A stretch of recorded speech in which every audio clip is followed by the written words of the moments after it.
எனக்கு என்னமோ இந்த படத்துல வந்து அந்த அளவுக்கு ஜாதியை பத்தி எதுவுமே சொன்ன மாதிரி தெரியல. மாரி செல்வராஜ் வந்து இதுக்கு முன்னாடி படத்தை கம்பேர் பண்ணும்போது இதுல வந்து கேஸ்ட பத்தி வந்து எனக்கு சொன்ன மாதிரி தெரியல. இதுல என்னன்னா அடிமட்டத்துல இருக்கிற வந்து ஒரு இளைஞன் வந்து கபடியில வந்து சாதிக்கணும்னு துடிக்கிறான். அடுத்த லெவலுக்கு வந்து அவன் போய் விளையாடணும், இந்திய லெவல்ல போய் விளையாடணும்ட்டு ஆசைப்படுறான். அதுக்காக அவன் முயற்சி பண்றான். அந்த சப்ஜெக்டா தான் இதுல எனக்கு தெரிஞ்சது. இதுல கேஸ்ட் எனக்கு என்னமோ எங்கேயும் சொன்ன மாதிரி தெரியல. பட் பார்த்தோம்னா வந்து உயர் ஜாதியை சேர்ந்த லால் அவரையும் வந்து நல்லவரை தான் இந்த படத்துல காட்டியிருப்பாங்க. ரெண்டு தலைவர்களுமே வந்து நல்லவங்களா தான் காட்டியிருப்பாங்க. இது எங்கெங்கேயும் எனக்கு தப்பா படல. என்ன ஒரு விஷயம் இதுல பார்த்தோம்னா வந்து ரெண்டு தலைவர்களுமே வந்து செத்துருவாங்க.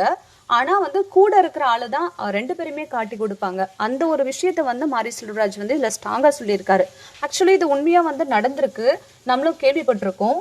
அதாவது கீழ் ஜாதியை சேர்ந்த வந்து உயர் ஜாதியை காட்டி கொடுக்கல, உயர் ஜாதியை சேர்ந்த வந்து கீழ் ஜாதியை காட்டி கொடுக்கல. அவங்கவுங்க ஜாதிக்குள்ள இருக்கிற கூட இருக்கிறவங்களே தான் காட்டி கொடுக்குறாங்க. ரெண்டு தலைவருமே செத்து போறாங்க.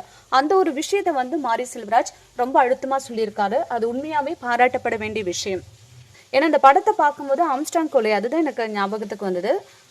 உங்க எல்லாருக்குமே தெரியும், வட சென்னை ஆம்ஸ்டாங் தலைவர், அவர் பகுஜன் சமாஜ் கட்சி தலைவர்.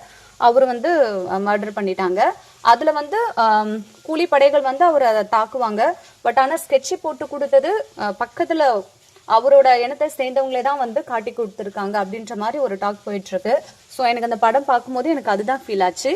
அந்த ஒரு விஷயத்த ஒருவேளை மாரி செல்வராஜ் சொல்லியிருப்பாரோ அப்படின்ற மாதிரி எனக்கு தோணுச்சு. மற்றபடி ஜாதியை பத்தி உயர் ஜாதி கீழ் ஜாதி அந்த மாதிரி ஒரு டிஃப்ரென்ஸ் காட்டல. இதை ஒரு கபடி வீரன் எப்படி முன்னேற நினைக்கிறான் அதை தான் எனக்கு ஃபுல் அண்ட் ஃபுல் ஃபோக்கஸ் பண்ண மாதிரி தெரிஞ்சுது. ஸோ எனக்கு அப்படிதான் ஃபீல் ஆச்சு. உங்களுக்கு என்ன தோணுச்சுன்றதை நீங்க கமெண்ட்ல ஷேர் பண்ணுங்க.